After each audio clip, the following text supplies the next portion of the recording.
ಹೌದು, ನೀವು ನೋಡುತ್ತಿರುವ ಎಲ್ಲ ದೃಶ್ಯಗಳು ಕಂಡುಬಂದಿದ್ದು ಗುಡಿಬಂಡೆ ತಾಲೂಕಿನ ಬೀಚಗನಹಳ್ಳಿ ಸಮೀಪದ ರಾಮಗಾನಹಳ್ಳಿ ಗ್ರಾಮದ ಬಳಿ. ಕ್ರಷರ್ನಿಂದ ಲೋಡ್ ಮಾಡಿಕೊಂಡು ಸಾಗುತ್ತಿದ್ದ ಟಿಪ್ಪರ್ ಲಾರಿ ಚಲಿಸುತ್ತಿರುವ ವೇಳೆ ಏಕಾಏಕಿ ಬೆಂಕಿಗೆ ಆಹುತಿಯಾಗಿದೆ. ಶಾರ್ಟ್ ಸರ್ಕ್ಯೂಟ್ನಿಂದಲೇ ಟಿಪ್ಪರ್ ಲಾರಿಗೆ ಬೆಂಕಿ ಹೊತ್ತಿಕೊಂಡಿದೆ ಎಂಬ ಶಂಕೆ ವ್ಯಕ್ತವಾಗಿದೆ. ಲಾರಿಯಿಂದ ಹೊಗೆ ಮತ್ತು ಬೆಂಕಿ ಕಾಣುತ್ತಿದ್ದಂತೆಯೇ ಚಾಲಕ ತಕ್ಷಣ ವಾಹನದಿಂದ ಹಿಡಿದು ಪ್ರಾಣಾಪಾಯದಿಂದ ಪಾರಾಗಿದ್ದಾನೆ.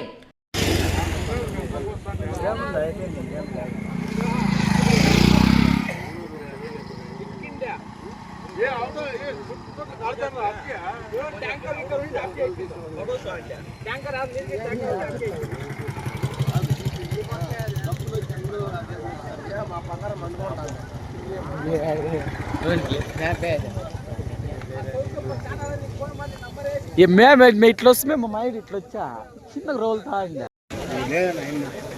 కాదడా వీళ్ళు కాదడా